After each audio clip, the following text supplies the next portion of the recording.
Hello friends, welcome back to our channel. Friends, આજે આપણો જે વિષય છે બહુ જ ઇમ્પોર્ટન્ટ વિષય છે અને આજે હું વાત કરવાનો છું આવનારી ગુજરાત સિવિલ જજની એક્ઝામ 2024 માટે અને ખાસ કરીને પ્રિલિમિનરી એક્ઝામિનેશન માટે મોસ્ટ ઇમ્પોર્ટન્ટ MCQs જે હંમેશા વારંવાર એક્ઝામમાં પૂછાય છે, જેને આપણે ફ્રિક્વન્ટલી આસ્ક ક્વેશ્ચન્સ પણ કહી શકીએ. તો ફ્રેન્ડ્સ, પાર્ટ નંબર 1માં એવા મોસ્ટ ઇમ્પોર્ટન્ટ 10 MCQsની હું વાત કરવાનો છું કે જે વારંવાર પરીક્ષામાં પૂછાતા આવ્યા છે ને પૂછાવાની ઘણી બધી શક્યતાઓ છે. તો ફ્રેન્ડ્સ, ધ્યાન આપજો, આ વિડીયોને એન્ડ સુધી જોજો જેથી આપ સમજી શકો કે કયા પ્રકારના MCQs આ પરીક્ષામાં પૂછાય છે. ખાસ આપની તૈયારી પણ થઈ જાય અને સાથે સાથે આપ પણ કોમેન્ટમાં ક્વેશ્ચનના આન્સર્સ આપતા જજો ને લાસ્ટલી મને એવું જણાવજો કે આપનો સ્કોર શું થયો 10 આઉટ ઓફ. ઓકે, સો બહુ જ ઇમ્પોર્ટન્ટ કોન્સેપ્ટની વાત છે ફ્રેન્ડ્સ. જે પણ કોઈ સ્ટુડન્ટ્સ આજે અમારી ચેનલ પર નવા છે, પ્લીઝ ચેનલને સબસ્ક્રાઇબ કરી લો, બેલ નોટિફિકેશન આઇકોનને ઓન કરી લેજો જેથી આવનારા મોસ્ટ ઇમ્પોર્ટન્ટ MCQsના વિડીયોઝ આપ જોવાનું ચૂકો નહીં. ફ્રેન્ડ્સ, આ વિડીયોને લાઇક જરૂરથી કરી દેજો. Friends, this is Chirag sir અને આપ જોઈ રહ્યા છો કોઈ પણ કાયદાને ગુજરાતી ભાષામાં ખૂબ જ સરળતાથી સમજાવતી ગુજરાતની નંબર 1 અને આપ સૌની મનપસંદ યુટ્યુબ ચેનલ રિયલ એજ્યુકેશન કેચેટ. ઓકે ફ્રેન્ડ્સ, તો બિલકુલ સમયને નહીં બગાડીએ, સ્ટાર્ટ કરીશું આ વિડીયોને. એક લાઇક જરૂરથી બને છે, બિલકુલ સમયને ન બગાડતા સ્ટાર્ટ કરીશું.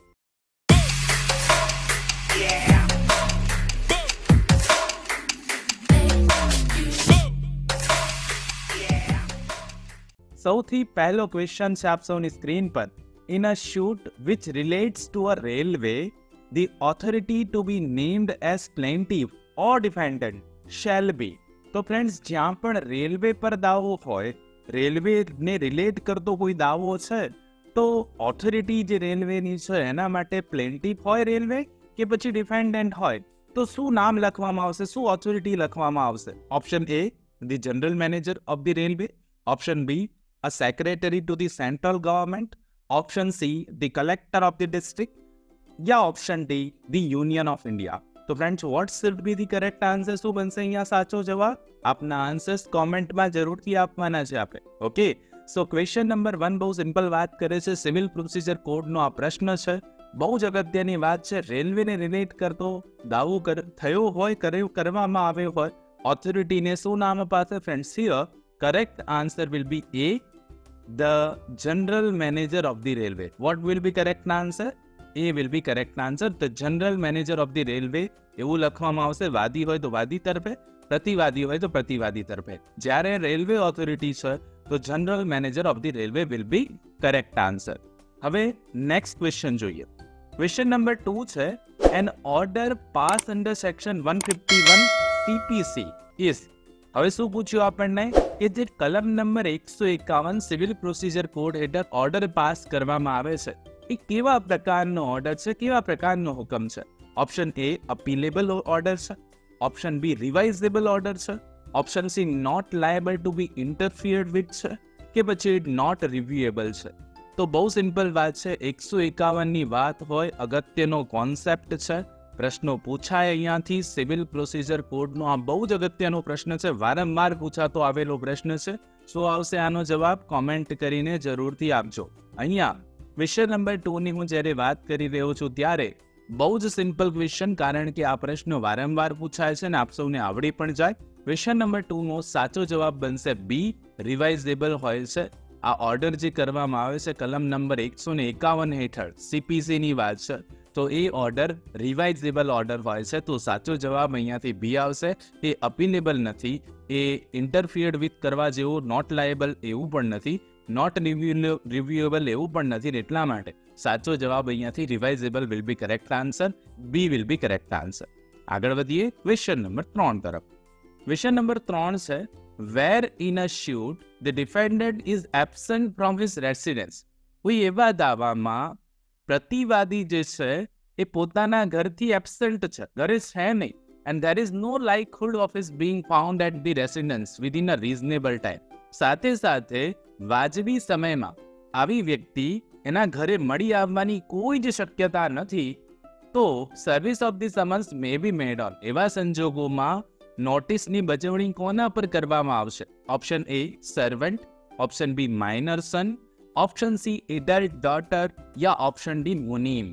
4 ऑप्शन આપી દીધા છે, વારંવાર આ પ્રશ્ન પરીક્ષામાં પૂછાય છે, તો આ તો આવડી જ જવું જોઈએ. બહુ સિમ્પલ વાત છે, બજવણીની વાત છે, સમન્સની બજવણી. ઓર્ડર નંબર 5 ની જોગવાઈ છે CPC માં, અને બહુ જ અગત્યનો આ પ્રશ્ન પણ બની જાય છે. કોમેન્ટમાં અત્યાર સુધી આપના આન્સર્સ મળી જવા જોઈએ. યસ ફ્રેન્ડ્સ, ક્વેશ્ચન નંબર 3 ની વાત કરી તો પ્રતિવાદી ઘરે હાજર નથી અને નજીકના સમયમાં રિઝનેબલ ટાઈમમાં, વાજબી સમયમાં મળી આવવાની પણ કોઈ શક્યતા નથી.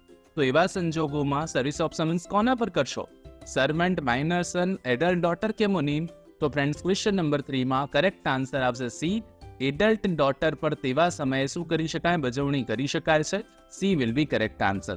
સર્વન્ટ પણ નહીં કરી શકાય, માઇનર સન પર પણ નહીં કરી શકાય, અને મુનીમ પર પણ નહીં કરી શકાય.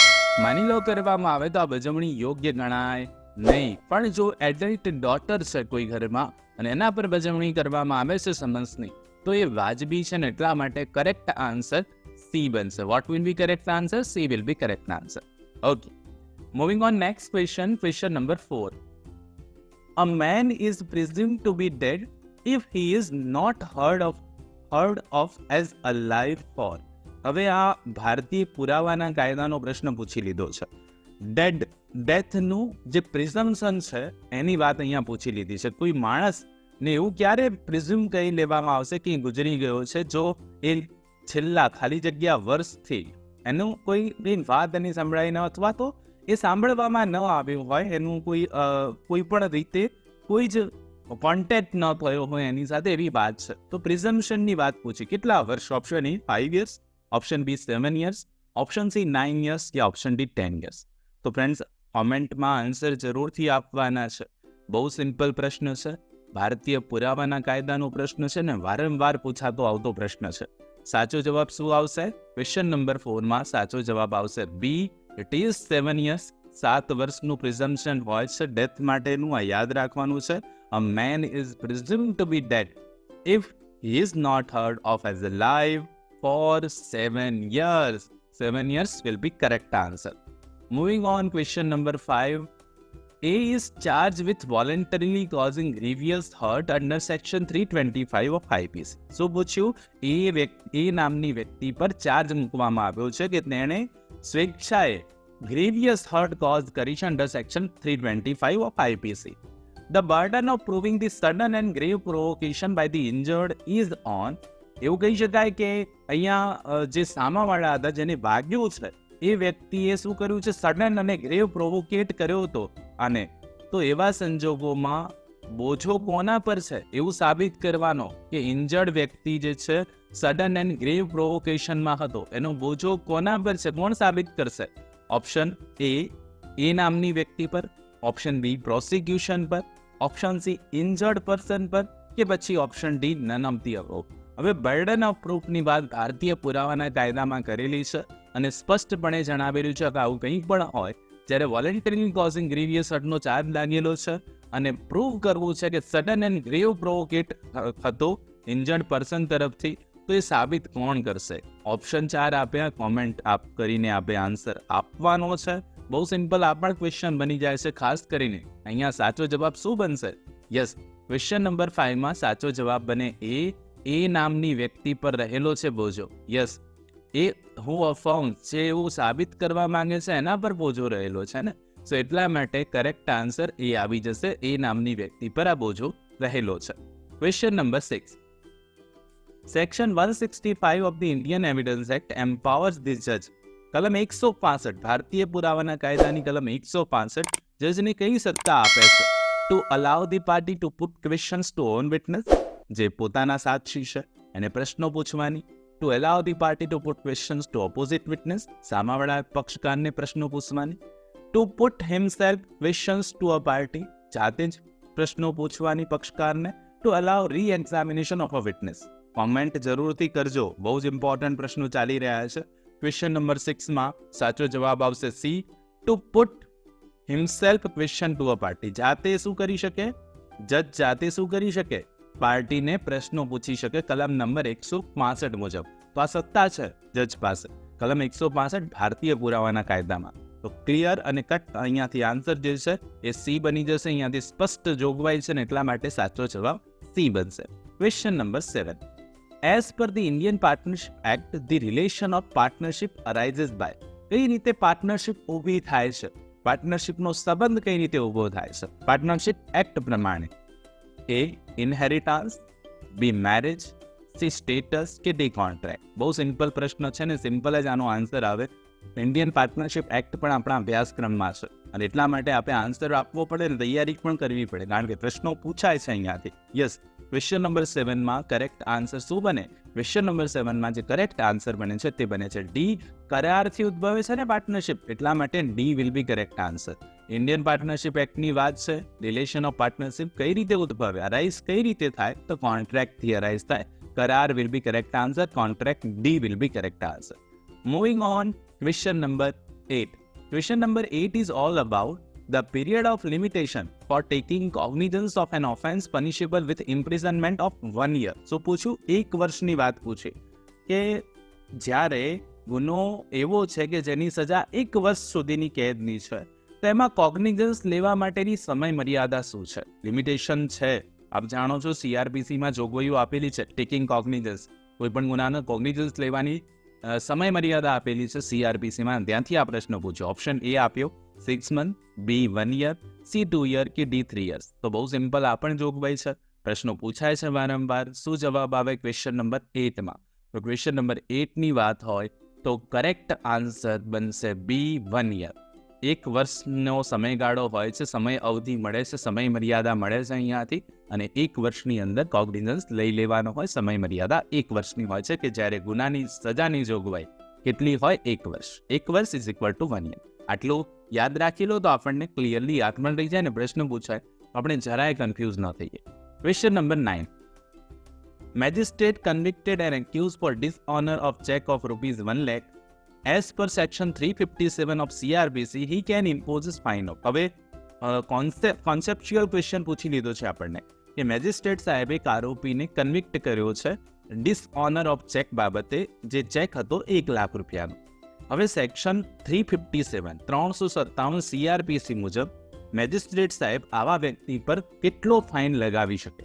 ઓપ્શન એ નોટ મોર દેન 50,000, ₹50,000 કરતાં વધારે નહીં.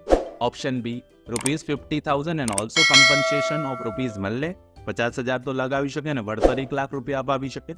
Option C ₹2 lakh and out of it compensation of ₹1 lakh. ₹2 lakh fine કરશે અને એમાંથી કમ્પન્સેશન ₹1 લાખ અપાવશે. ₹2 lakh and also compensation of ₹1 lakh other than fine. ₹2 lakh fine લગાવશે અને વધારાના ₹1 લાખ કમ્પન્સેશન પણ આપશે. શું સાચો જવાબ? CRPC 357ના કોન્સેપ્ટમાંથી આ પ્રશ્ન પૂછેલો છે. બહુ જ અગત્યનો પ્રશ્ન ફ્રેન્ડ્સ. આવા પ્રશ્નો બહુ જ પૂછાય છે પરીક્ષામાં. સો યાદ રાખવાના છે, સમજવાની છે સેક્શનને, ને પછી આવું કંઈ પૂછાય તો એમાંથી સાચો જવાબ આપણે શોધવો પડે. તો અહીંયા સાચો જવાબ 9માં સી બને. ₹2 લાખ આપે ફાઇન અને out of it compensation of ₹1 lakh જે છે એ કમ્પન્સેશન જાય ને ₹1 લાખ ફાઇન રહી જાય જો ₹1 લાખનો ચેક બાબતે, ડિસઓનર બાબતે જો સજા કરવામાં આવી છે. તો સી જવાબ કરેક્ટ આન્સર આવી જશે. ક્વેશ્ચન નંબર 10ની વાત કરું. ક્વેશ્ચન નંબર 10 જે છે એ પણ અગત્યનો ક્વેશ્ચન છે. As per section 239 of the CRPC, magistrate can consider. હવે 239 હેઠળ મેજિસ્ટ્રેટ શું કન્સિડર કરશે? CRPCની કલમ 239માંથી આ પ્રશ્ન છે. Option A the chargesheet and its accompanying documents. Option B, the documents produced by the accused also. Option C, the documents collected from the accused during investigation but produced on application by him. કે option D, discharge of an accused summons by section 319 of the CRPC. તો 239નો concept શું છે એવું નથી પૂછ્યું. અહીંયા એવું પૂછ્યું કે 239 જ્યારે વાત આવશે CRPCની તો મેજિસ્ટ્રેટ સાહેબ શું કન્સિડર કરશે? ચાર્જશીટ અને એની સાથેના દસ્તાવેજો, આરોપીએ રજૂ કરેલા દસ્તાવેજો, આરોપી પાસેથી તપાસ દરમિયાન મળી આવેલા દસ્તાવેજો, પણ આરોપીની અરજીથી પ્રોડ્યુસ કરેલા દસ્તાવેજો, કે પછી discharge of an accuse summon by section 319 of CRPC. શું આવે સાચો જવાબ ક્વેશ્ચન નંબર 10માં?